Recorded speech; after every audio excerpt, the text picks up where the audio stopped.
Hey, what's up, guys? Welcome back to Guys of Magic. This is Hunter coming at you with a brand new video. This is an EDH deck tech. Haven't done one of these on the channel in quite a while, but every once in a while with a new set, there is a brand new legendary creature that I am just so thrilled about that I get a hankering to build a deck around it, and that is what I'm doing this time. Before we get started, I just want to remind everybody to like this video if you like it, subscribe to the channel if you haven't done so already. It really helps the channel grow, and we couldn't make these videos without your guys' support. So thank you to all the subscribers, and let's get on with it. So this deck tech I am building around the brand new legendary creature, Hylda of the Icy Crown. Hylda of the Icy Crown is 2, a white and a blue for a 3/4 legendary creature human warlock. It says whenever you tap an untapped creature an opponent controls, you may pay 1. When you do, choose 1. You can create a 4/4 white and blue elemental creature token. You can put a +1/+1 counter on each creature you control, or you can scry 2, then draw a card. I absolutely love this card. Hylda is an all-star in my book. She does everything you want it to do. She makes a creature, she pumps the team, she can give you card draw. It's what more do you want? And also, we're going to be building this deck all around tapping our opponent's creatures down. So it's a somewhat form of removal there. So this deck is just going to be full of effects to tap things down, allowing us to swing in on the counterattack with all of those 4/4s we're making, pumping the team, drawing the right cards when we need to draw it. Hylda, amazing card. So let's go ahead and get into the bread and butter of this deck. I want to talk about the new cards from Wilds of Eldraine itself that fit right into this deck. So these first couple of cards, all brand new cards from the set. Go and pick these up to really make Hylda even spicier. What is a Hylda deck without her crown? Hylda's Crown of Winter. 3 generic mana for a legendary artifact. You can pay 1, tap it, tap target creature. This ability costs 1 less to activate during your turn.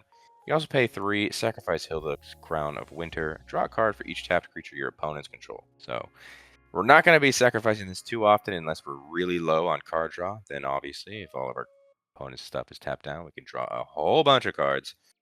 But the ability to tap down a target creature for free on your turn is just so good. Instead of paying that 1, we're going to be paying that 1 into Hylda after we tap down a creature to either grow the team or scry 2 or make that 4/4. Bitter Chill, 1 and a blue for an enchantment aura. It says enchant creature. When Bitter Chill enters the battlefield, tap enchanted creature. Enchanted creature doesn't untap during its controller's untap step. And when Bitter Chill is put into a graveyard from the battlefield, you may pay 1. If you do scry 1, then draw a card. Once again, an aura that comes down and just permanently taps our opponent's biggest threat is a-okay in my book. Pay the extra 1 on top of that to make Hylda's ability go off. And when this does die eventually, because your opponent is going to get pretty upset that this is attached to their best creature, you pay 1, scry and draw. Can't get any better. Solitary Sanctuary is 2 and a white for an enchantment that says when it enters the battlefield, tap target creature an opponent controls and put a stun counter on it. Which means if a permanent with a stun counter would become untapped, remove a stun counter from it instead. Kind of similar to Bitter Chill there, except eventually it will untap. And it says whenever you tap an untapped creature an opponent controls, put a +1/+1 counter on target creature you control. Once again, this enchantment has the ability to pump our team, putting counters every time we tap things down. So not only does Hylda work, this works as well. It's a great include. Hylda's Castle, put it in. Moving on to Ice Rot Sentry. This is 2 and a blue for a 2/3 creature elemental soldier. It's got vigilance. And it says whenever Ice Rot Sentry attacks, you may pay 1 and a blue. When you do, tap target creature an opponent controls. Whenever you tap an untapped creature an opponent controls, Ice Rot Sentry gets +2/+1 until end of turn. So, turns into a 3/3 whenever you attack and pay that 2. It's fantastic. And you can just keep pumping them if you're tapping down many creatures. Shirai of Numbing Depths is 2 a white and a blue for a 2/3 legendary creature Merfolk Wizard. It says when it enters the battlefield, tap target creature and opponent control and put a stun counter on it. And whenever you tap 1 or more untapped creatures your opponents control, draw a card. This ability triggers only once each turn. It is a bummer that it triggers only once each turn, but this card draw is going to be happening all the time because we're going to be holding up instants and stuff to tap our opponent's creatures down on their turn. we're going to be tapping things down on their combats. You'll see a card later about that. So, a fantastic little card draw engine here. Succumb to the Cold is 2 and a blue for an instant. Tap 1 or 2 target creatures an opponent controls. Put a stun counter on each of them. Very simple, to the point. You're rarely going to be tapping down 1. Just always tap 2 down. Put a stun counter on each of them. They're not going to be untapping their next untap step. It's an amazing card. So those are all the new cards from the new set. So let's go ahead and get into the bulk, which is our creatures that can tap. The first one, Balinock Trapper. Balinock Trapper is 3 and a white for a 2/2 creature, Kithkin Soldier. You can tap it to tap target creature. And whenever you play a white spell, you may untap Balinock Trapper. Very simple, to the point. We're going to be tapping down stuff. We're going to make it 4/4s. We don't really care if Balinock is tapped down, just a 2/2. 4/4 is better. And whenever you're casting any other white spell, you're untapping it. So you can just continue to just do this over and over. Blinding Mage, 1 and a white for a 1/2 creature human wizard. Pay a white, tap this down, tap target creature. And Gideon's Lawkeeper, very similar. 1 white for a 1/1 creature human soldier. Pay a 1, tap it down, tap target creature. Easy, to the point. We're tapping our opponent's things down. Topplegeist, 1 white mana for a 1/1 creature spirit. It has flying. It says when it enters the battlefield, tap target creature an opponent controls. Also has Delirium, which means at the beginning of each opponent's upkeep, if there are 4 or more card types among cards in your graveyard, tap target creature that player controls. So this just has a passive effect. If we have those 4 card types in our graveyard, every opponent's upkeep, we're tapping down one of their creatures, allowing Hylda to trigger for that 1 mana. Timon, Youthful Geist, is 4 and a blue for a 3/4 legendary creature spirit. It has partner with Rhoda, which doesn't matter here. It's got flying, and it says at the beginning of each combat, tap up to 1 target creature. Boom. Combat happens, we're tapping more creatures. Dreamshackle Geist is 1 and 2 blue for a 3/1 creature spirit. Got flying, it says at the beginning of combat on your turn, choose up to 1. You can tap target creature, or target creature doesn't untap during its controller's next untap step. So very similar to stun counters here. You can actually just stun it for a turn. But most of the time, we are going to be tapping down those target creatures. Niblis of the Urn is 1 and a white for a 1/1 creature spirit. It has flying and says whenever it attacks, you may tap target creature. And here's some things that can tap for multiple. This is Court Street Denizen, 2 and a white for a 2/2 creature human soldier. Whenever another white creature enters the battlefield under your control, tap target creature an opponent controls. Guess what? Our commander makes white and blue elementals. That comes in. This can tap another thing. We can pay another one. We can make another thing tap. And you can see the loop. Gadwick the Wizened is X and 3 blue for a 3/3 legendary creature human wizard. It says when it enters the battlefield, draw X cards. And whenever you cast a blue spell, tap target non-land permanent an opponent controls. Very similar to Balinock Trapper in terms of whenever you play a blue spell, we can do something. This just taps it down instead of having Balinock Trapper to tap back up to tap it down again.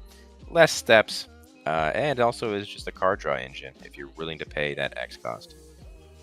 Guardian of Tazim is 3 and 2 blue for a 4/5 creature Sphinx. It's got flying and it has landfall that says whenever land enters the battlefield under your control, tap target creature and opponent controls. If that land is an island, that creature doesn't untap during its controller's next untap step. Hammers of Moradin is 2 and a white for a 3/3 creature dwarf cleric. It's got Myriad, which means whenever this creature attacks, for each opponent other than defending player, you may create a token that's a copy of this creature that's tapped and attacking that player or planeswalker they control. Exile the tokens at the end of combat. And it says when Hammers of Moradin attacks, for each opponent, tap up to 1 target creature that player controls. Swinging with this, at least 3 are being tapped down if you're playing with 3 opponents. So, boom, boom, boom. Make those 4/4s or whatever you want to do with your commander after we tap things down. It's so good. Tapping is the name of the game. And finally, here are some creatures that tap just everything. Githzerai Monk is 4 and a white for a 3/2 creature Gith Monk. It's got flash, it's got flying, it's got psychic defense, which means when it enters the battlefield, tap all creatures you don't control. That is just a massive, just board wipe-ish. We're tapping down everything we don't control. But don't forget, for every single one of those that we tap down, you can pay 1 for each of those creatures if you have the open mana to do whatever your commander wants to do. Tempest Caller is kind of similar with 2 and 2 blue. It's a 2/3 creature, Merfolk Wizard. It says when it enters the battlefield, tap all creatures target opponent controls. So we're not doing the entire battlefield, but just one opponent. Say they have a big wall in front of them. We'll just tap down their whole board and get some value off of it in the meantime.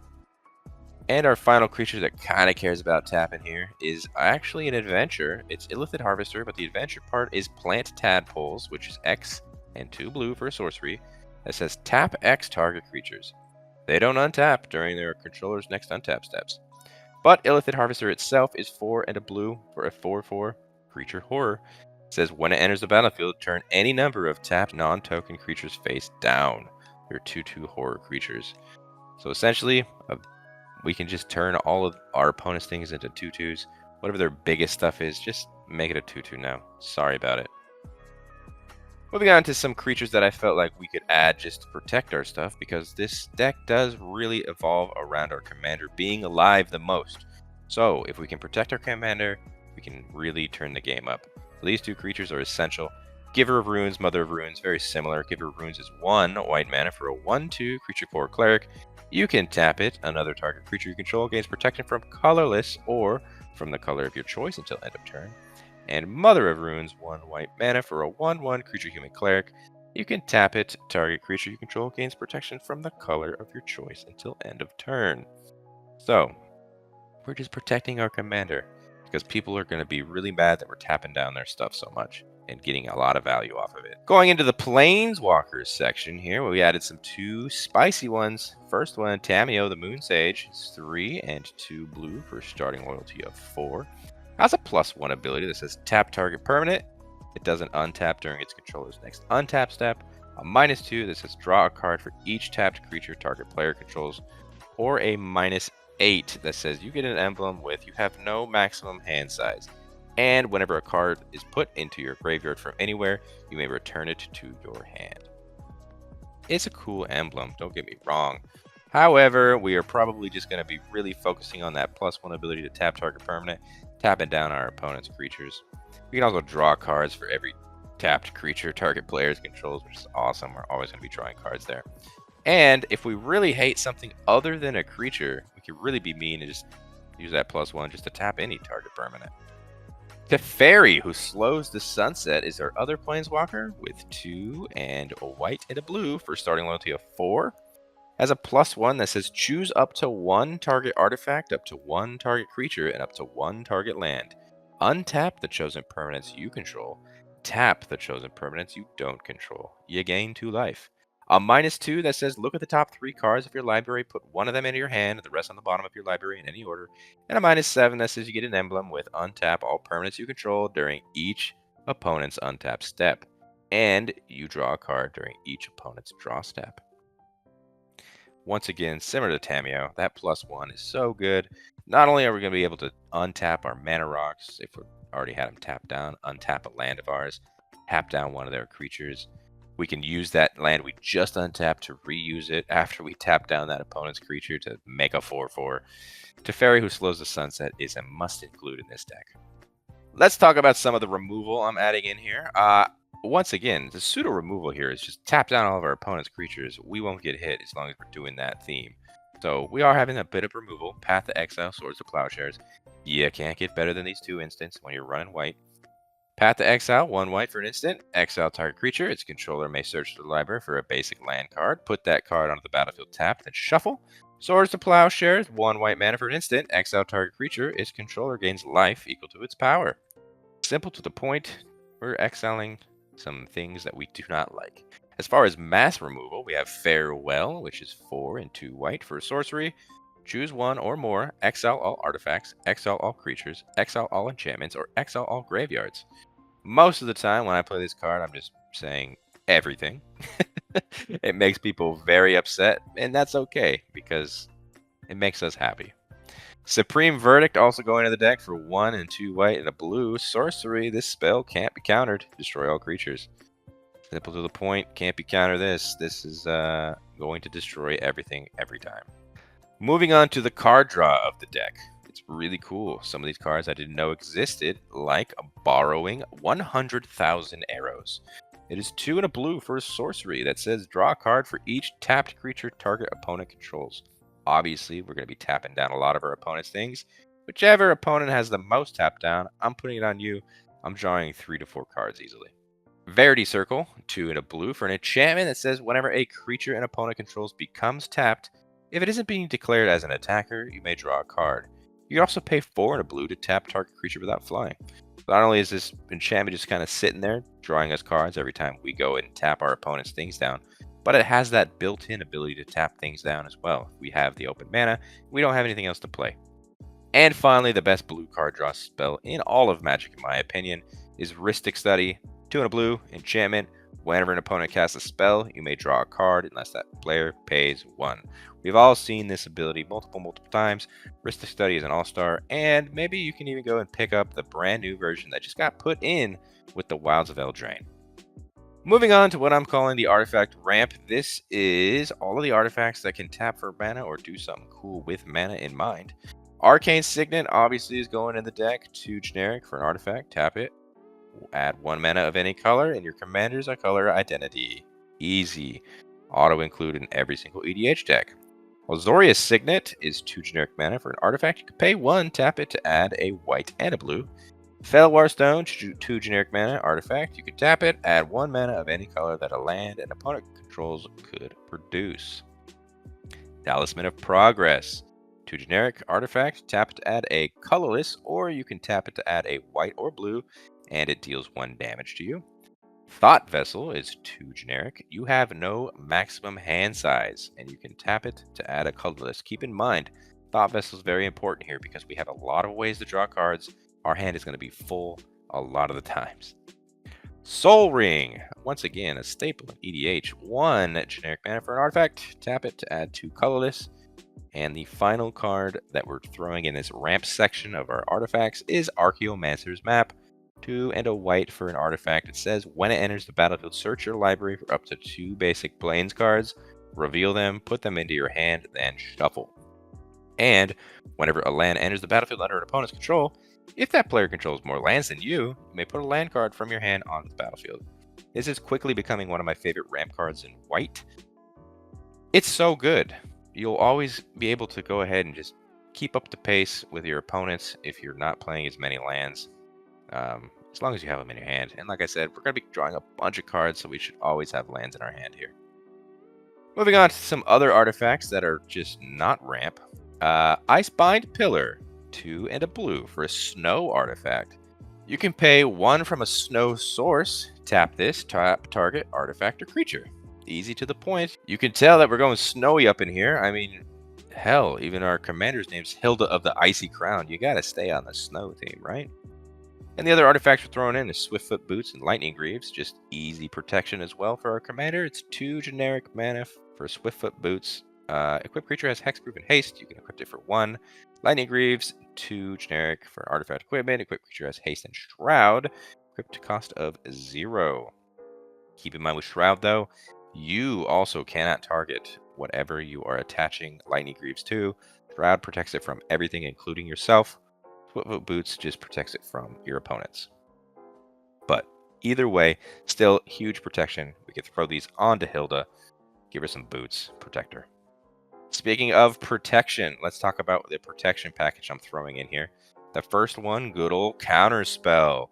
2 blue mana for an instant, counter target spell. We say no to your card, sir. Dobin's Veto, also important in here. 1 white and 1 blue for an instant. This spell can't be countered. Counter target non-creature spell. What'd you say? You wanted to try to do what to my commander? Dovin said no. Cryptic Command. 1 and 3 blue for an instant. Choose 2. Counter target spell. Return target permanent to its owner's hand. Tap all creatures your opponents control. Or draw a card. Guess what? Not only is this a fantastic little, hey, we're going to counter your stuff. Also, we're going to tap all your stuff down. Oh, what's that? That triggers our commander as well. Cryptic Command is a must in this deck. And good old Teferi's Protection. 2 and a white for an instant. Until your next turn, your life total can't change and you have protection from everything. All permanents you control phase out. Exile Teferi's Protection. So if someone's trying to do a massive board wipe or just do something that we just can't prevent, Let's just say goodbye for the rest of the turn until it becomes our turn where our stuff phases back in, because we're going away for a little bit. Let's move on to the tap essentials in the sorcery department. Bond of Discipline up first, 4 and a white for sorcery. Tap all creatures your opponents control. Creatures you control gain lifelink until end of turn. So not only are we just tapping down the entire battlefield, but if we're really low on life, we're going to be swinging in and gaining all that life back. Cone of Cold. 3 and a blue for a sorcery. Roll a d20. If you roll a 1 through 9, tap all creatures your opponents control. If you roll a 10 through 19, tap all creatures your opponents control. Those creatures don't untap during their controller's next untap steps. And if you roll a perfect 20, tap all creatures your opponents control. Those creatures don't untap during their controller's next untap steps. Until your next turn, creatures your opponents control enter the battlefield tapped. So there's really no downside. Whatever number we roll here, we're tapping down all of our opponent's things. For every single thing that we tap down, we can pay 1, and we can make our commander go crazy. So, easy include here. Hidden Strings is 1 in a blue for sorcery. It says you may tap or untap target permanent. Then you may tap or untap another target permanent. It also has Cipher, which in case you don't know what this is, it means you may exile this spell card encoded on a creature you control. Whenever that creature deals combat damage to a player, its controller may cast a copy of the encoded card without paying its mana cost.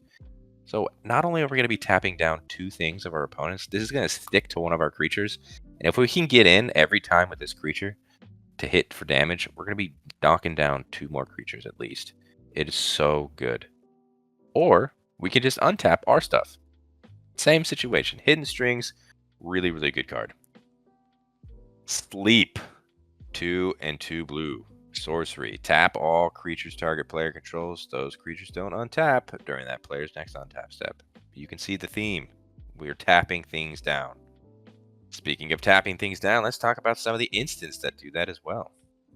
First up, Bluster Squall. Bluster Squall is 1 blue mana for an instant that says tap target creature you don't control. It also has the overload cost of 3 and a blue, which means instead of target, it is each. So tap each creature you don't control. The Deluge is 2 and a blue instant. Tap all creatures without flying.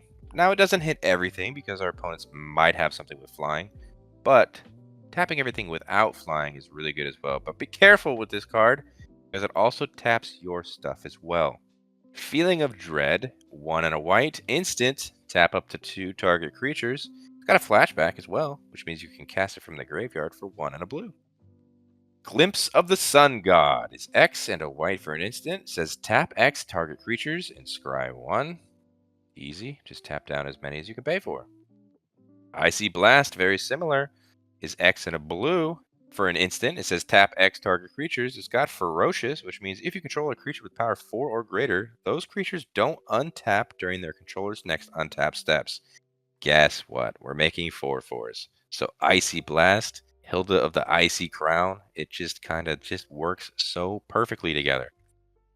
And finally, Send to Sleep, 1 and a blue for an instant. Tap up to 2 target creatures. It's also got Spell Mastery, which means if there are 2 or more instant and or sorcery cards in your graveyard, those creatures don't untap during their controller's next untap step. Based on what we've seen so far, Spell Mastery is very easy to get to. We've got a lot of instants and a lot of sorceries that are just going to be in the graveyard. Let's talk about some of the enchantments now. These ones are all about utility. So, first up, Anointed Procession. Anointed Procession is 3 and a white for an enchantment that says if an effect would create 1 or more tokens under your control, it creates twice that many of those tokens instead. I'm really sad this was not part of the Wilds of Eldraine Enchanting Tales, the extra enchantments that are added to the deck. This is a desperate need for a reprint, but this is a very, very good include in this deck because whenever our commander does make those 4/4s, if Anointed Procession's out, we're making 2 4/4s instead. You just can't do better than that. Another utility enchantment we're adding is Cathar's Crusade, which is 3 and 2 white for an enchantment. This is whenever a creature enters the battlefield under control, put a +1/+1 counter on each creature you control. So if this is on the field and we have the option to make our commander's ability trigger, we can make that 4/4, and instead of using our commander to make everything get a 1/1, This is going to give everything a 1/1. So we'll make the 4/4. Everything gets a 1/1. Or we can just double up with our commander and just put a 1/1 and a 1/1 and a 1/1 and a 1/1 and a 1/1. It's going to get out of control. We're going to do a lot of damage. Cathar's Crusade is a great include in any +1/+1 counter deck. Let's move on to the enchantments that like to tap things down. First up, Citadel Siege. It is 2 and 2 white for an enchantment that says it enters the battlefield, choose Khans or Dragons. If you choose Khans, it says at the beginning of combat on your turn, put 2 +1/+1 counters on target creature you control. Or if you pick Dragons, it says at the beginning of combat on each opponent's turn, tap target creature that player controls. Guess what we're using every time? We're going to do Dragons every single time. We're going to tap down something our opponent controls every single one of their combats. It's going to go crazy. Hylda's going to go off. It's going to be so good. Opposition, 2 and 2 blue, enchantment. Tap an untapped creature you control. Tap target artifact, creature, or land. So we can use all of our creatures. Doesn't matter which one. We can just tap it down to tap something else of our opponent just whenever we want to. Retreat to Coral Helm is 2 and a blue for an enchantment. It's got landfall. It says whenever a land enters the battlefield under your control, choose 1. You may tap or untap target creature, or you can scry 1. Really easy, very simple. We can do whatever we want, but most likely we're going to be tapping things down. Scroll of Isildur is 2 and a blue for an enchantment Saga. Its first lore counter says gain control of up to 1 target artifact for as long as you control Scroll of Isildur. The ring tempts you. The second lore counter says tap up to 2 target creatures. Put a stun counter on each of them. And the third and final lore counter, draw a card for each tapped creature target opponent controls. This just came out from the new Lord of the Rings set, but it fits perfectly in this set as well. I mean, being able to draw a card for each tapped creature or target opponent controls. Once again, we're going to be drawing so many cards in this deck. We're just going to continue to tap things down like crazy. Time of Ice is another saga that costs 3 and a blue. The first and second lore counter says tap target creature an opponent controls. It doesn't untap during its controller's next untap step for as long as you control Time of Ice. And the third and final lore counter here is return all tapped creatures to their owner's hand.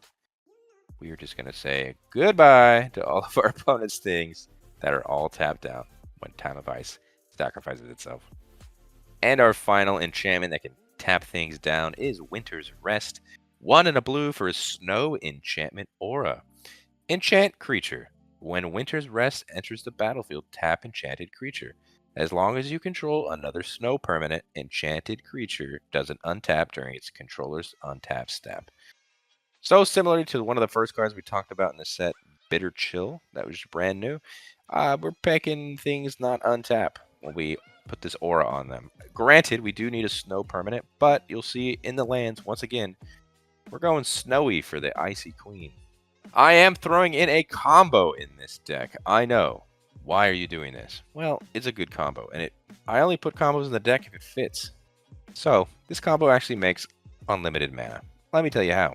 It's Dramatic Reversal and Isochron Scepter. Dramatic Reversal is 1 and a blue for an instant that says untap all non-land permanents you control. Isochron Scepter is 2 generic mana for an artifact. It has imprint that says when Isochron Scepter enters the battlefield, you may exile an instant with converted mana cost 2 or less from your hand. You can pay 2, tap this, you may copy the exiled card. If you do, you may cast the copy without paying its mana cost. So, what do you mean we get unlimited mana? Well, let me tell you. So, we're going to play Isochron Scepter. We're going to use that imprint. We're going to exile Dramatic Reversal from our hand. Now, Dramatic Reversal can always be cast for that 2 generic. But, in order to do so, as long as we have mana rocks on the field, just tap all of the mana rocks. And then pay 2. And untap all of our mana rocks. And then tap all of our mana rocks. And then pay 2. And untap everything. Because it also untaps Isochron Scepter. So, you can just keep doing that over and over and over for unlimited mana. What are we going to do with that unlimited mana? Well, our commander does have the ability where we have to pay that pesky little 1 every time we tap things down. So if we are tapping things down, what better way is to have all of that unlimited mana just so we can always pay for that? It's fantastic, and it needs to be in the deck. And finally, let's move on to our land base. Let's talk about what we're putting in here. First up, Frostwalk Bastion. It is a snow land. You can tap it to add a colorless. You can also pay 1 in a snow. Until end of turn, Frostwalk Bastion becomes a 2/3 construct artifact creature. It's still a land.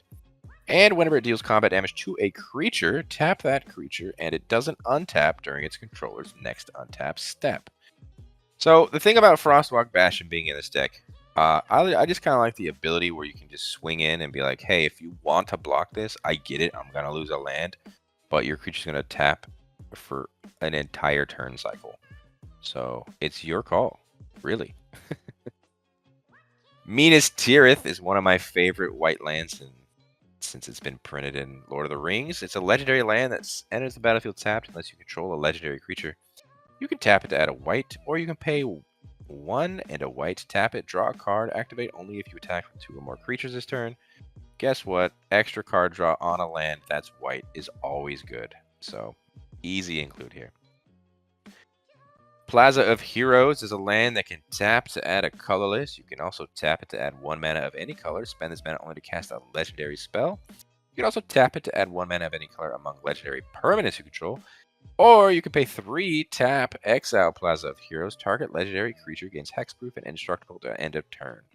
Not only does Plaza of Heroes kind of give us that mana fixing ability to cast our commander, and if our commander's out, it also can tap for colors, but it protects our commander as well. Because like I said earlier, people are going to want to kill Hylda. We got to protect her at all costs. Path of Ancestry is going in here. It comes into the battlefield tapped. You can tap it to add 1 mana of any color in your commander's color identity. When that mana is spent to cast a creature spell that shares a creature type with your commander, scry 1. Now, it's not always going to be able to scry 1 because our deck is not full of humans or warlocks like our commander is, but having the ability to tap for any of our colors is always essential. Reliquary Tower. It's a land that says you have no maximum hand size. Tap to add a colorless. This is in the deck because, like I said earlier, we are going to be drawing so many cards. And it's best if we don't have to discard any. So, Reliquary Tower in the deck. Flooded Strand is going into the deck as a fetch. It's a land. You can tap it to pay 1 life. Sacrifice Flooded Strand. Search your library for a plains or island card and put it onto the battlefield and then shuffle your library. A Darkar Waste is a land that can tap to add a colorless, or you can tap it to add a white or blue. A Darkar Waste deals 1 damage to you. Deserted Beach enters the battlefield tapped unless you control 2 or more other lands, so never play this before you play 2 other lands. Unless it's turn 1 and you don't have a turn 1, then who cares if this comes in tapped. You can tap it to add a white or blue. Glacial Fortress enters the battlefield tapped unless you control a plains or island. You can tap it to add a white or blue. Hollowed Fountain is our shock in these colors. You can tap it to add a white or blue, but it says it enters the battlefield. You may pay 2 life. If you don't, it enters the battlefield tapped. Hengate Pathway, little mana fixer. You can play it for either the white or the blue side, so it can either tap on the white side for white or tap on the blue side for blue. Sea of Clouds is our bond land of the colors. Enters the battlefield tapped unless you have 2 or more opponents. You can tap it to add a white or blue. Guess what? We are playing EDH, so you should very well have that. And the final 2 lands in this deck that are not basic are kind of just staples in every EDH deck. That is Command Tower, where you can tap it to add 1 mana of any color in your commander's color identity, and Exotic Orchard, where you can tap it to add 1 mana of any color that a landed opponent could produce instead. So you're always going to be getting not necessarily the color of your choice with Exotic Orchard, but you can pay your commander's tax with it. And finally, I have mentioned through the entire video, we are throwing in snowlands. We are throwing in 11 snow-covered islands and 9 snow-covered plains to wrap up our land base. And that is going to do it for our entire deck tech. I hope you guys really enjoyed that because I am really enjoying playing the deck.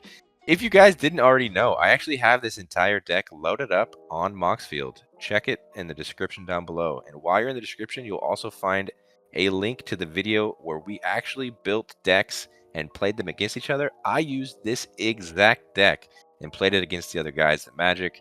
Let me just say, it's a lot of fun. Go check the gameplay. It's really cool. And also, if you are going to MagicCon Vegas, the guys at Magic will be there. I will have this deck with me. If you guys want to play a game or two, come sit down with us. I'll load this one up. My final thoughts on this deck is a lot of fun. A lot of these cards are very cheap to get. Some cards I threw in here that are a little bit more expensive, like Rhystic Study and Annoyed Procession. Yes, they are the bulk of the deck itself, which is very interesting because these tap effects, it's not really an archetype that's really been well known. I think Hylda kind of lifts that well above. It's something that is kind of unique. You don't really see too often at the table, and that's why I'm building the deck. That's why I'm super excited about it. And if you guys check out the description, you'll see the Moxfield account. Check it out yourself. Check out the entire deck list there. Comment down below letting me know what you guys think of this deck. Did I miss a card that you think should have been added? Let me know. This is just my build. I'm always interested to hear what you guys think. If you like this video, hit that like button. Subscribe to the channel if you haven't done so already. Not only will you find those two things I talked about in the description, but you'll also find links to our social media accounts. That is Twitter, that is TikTok, that is Instagram. All at Guys Magic. Follow us on those as well to keep up to date with everything else that we got. And until the next video, hope you guys have a great rest of your day. Peace.